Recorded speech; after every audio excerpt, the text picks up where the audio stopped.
बिस्मिल्लाहिर्रहमानिर्रहीम। अस्सलाम वालेकुम। खुश रहें, आबाद रहें, अपने घरों में सेहत के साथ रहें। ये अंगूर की बेल है जिसकी मैंने हार्ड प्रूनिंग की थी। सोचा आपके साथ शेयर करूं कि इसकी हार्ड प्रूनिंग करने का तरीका क्या होता है। और ये देखें इसकी उम्र का कैसे अंदाज़ा लगाया जाता है। ये देखें ये इतनी मोटी ये इसकी ब्रांच है। ये 2 साल इसको हो चुके हैं। अभी इस पर फ्रूटिंग स्टार्ट नहीं हुई है। फ्रूटिंग 2 साल के बाद अंगूर पे शुरू हो जाती है। तो इंशाल्लाह उम्मीद है कि अब जो अपकमिंग सीज़न होगा इसका फ्रूटिंग का, तो उसमें फ्रूटिंग स्टार्ट हो जाएगी। और इसकी जो है ये हार्ड प्रूनिंग, इसका तरीका ये होता है कि इसको ये 5 से 6 फुट तकरीबन मेन ब्रांच छोड़कर और उसके बाद इसको आगे से कट कर दें। और इसके आगे कोई फंजीसाइड पाउडर या दालचीनी का पाउडर या जो आपकी लॉन की मिट्टी है वो गीली मिट्टी इसके ऊपर मल दें, ताकि इसके ऊपर किसी इंसेक्ट का अटैक ना हो या फिर फंगस का अटैक ना हो। या फिर इसके ऊपर मोम भी लगा सकते हैं। जैसे ये देखें मैंने मोम लगाई है। कैंडल तो सबके घरों में होती है। कैंडल को जला के और इस पर मोम डाल दें।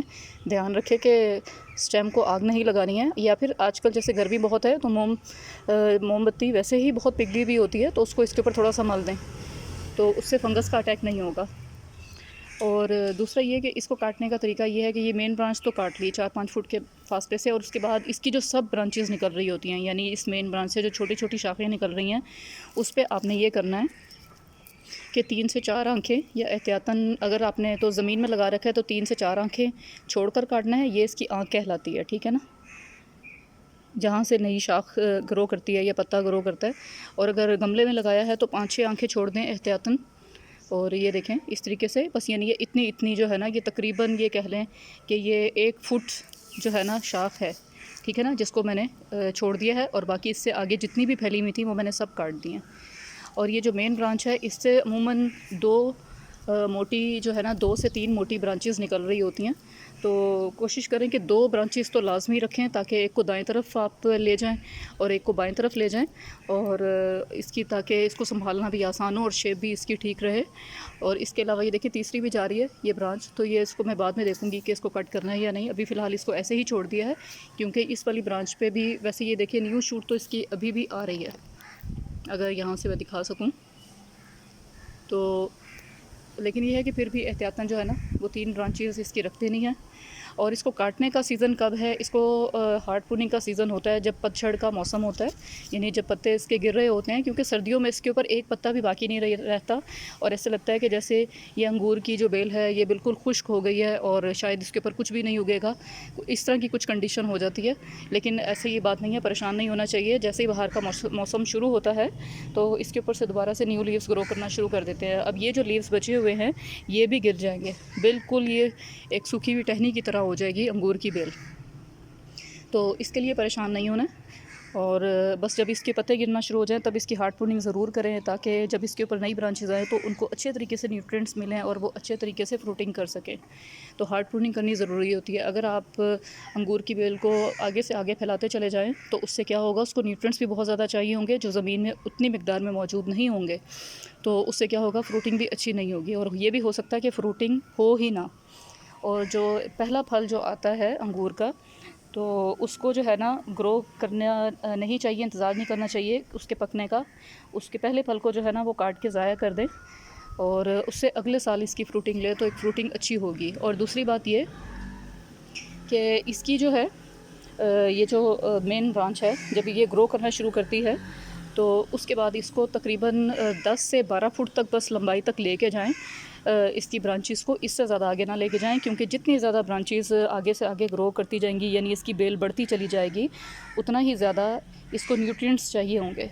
और जितने न्यूट्रिएंट्स आपको इसको ना प्रोवाइड कर सके तो फिर वही बात कि एक अच्छा फल जो है वो अंगूर की बेल पे नहीं मिलेगा।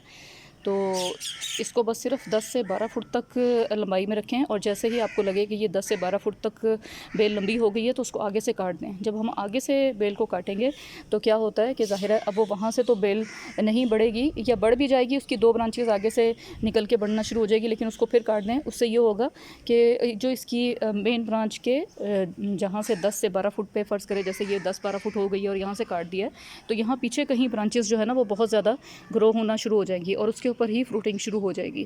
तो इतनी टेंशन नहीं लेनी चाहिए, और ये नहीं सोचना चाहिए कि जितनी ज़्यादा अंगूर की बेल फैलती जाएगी तो उतना ही ज़्यादा उसके ऊपर फल आएगा। ऐसी बात नहीं है, ये मिसकंसेप्शन है। इसको आपने ज़्यादा बड़ा होने नहीं देना है। तो जो काश्तकार होते हैं वो तो बिल्कुल इसको सिर्फ एक छोटे से ट्री की शक्ल दे देते हैं, और उसके ऊपर ही अंगूर ग्रो करते हैं और तकरीबन 30 से 40 किलो अंगूर हासिल कर लेते हैं एक अंगूर के दरख्त से। ये अंगूर की जो है वो वैरायटी पे डिपेंड करता है, उसकी किस्म पे डिपेंड करता है कि कौन सी लगा रखी है। और जो घर का जो है अंगूर, उस पे 15 से 20 किलो अंगूर तो हासिल हो जाता है अगर उसकी प्रॉपर केयर की गई हो।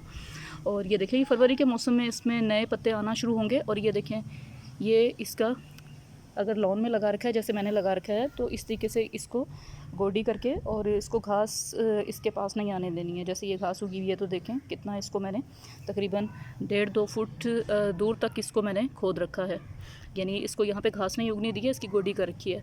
और फरवरी के मौसम में इसमें आपने काऊ डंग कंपोस्ट ढेर सारा डालना है, तो तब ये जो है ना अच्छी फ्रूटिंग करेगा और अच्छी इसके ऊपर फ्लावरिंग होगी। तो ये इसके पत्ते गिरे हुए हैं क्योंकि पतझड़ का मौसम शुरू हो चुका है, शायद मैं आपको दिखा भी सकूं। और ये देखें, वो मेरी बेल पर पीले रंग के पत्ते, करीब से भी आपको दिखा देती हूँ। ये देखें, ये पतझड़ का मौसम शुरू हो चुका है, पत्ते झड़ रहे हैं। परेशान नहीं होना बिल्कुल भी इसमें कि पता नहीं पत्तों के साथ क्या हो गया, ख़िज़ां का मौसम है, ये गिरेंगे तो नए पत्ते आएंगे। तो दोबारा अंगूर की बेल की तरफ चलते हैं। इसमें काऊ डंग कंपोस्ट अच्छी तरीके से डाल देनी है, बस वो काफ़ी होती है। अगर काऊ डंग कंपोस्ट नहीं है तो इसका दूसरा तरीका ये है कि अब नवंबर दिसंबर के महीने में ग्रीन लीफ वाली वेजिटेबल्स, यानी सब्ज़ पत्तों वाली सब्ज़ियाँ बहुत ज़्यादा आती हैं और हमारे घरों में बनती भी हैं, जैसे पालक साग और इस तरह की और दूसरी सब्ज़ियाँ, मूली के पत्ते।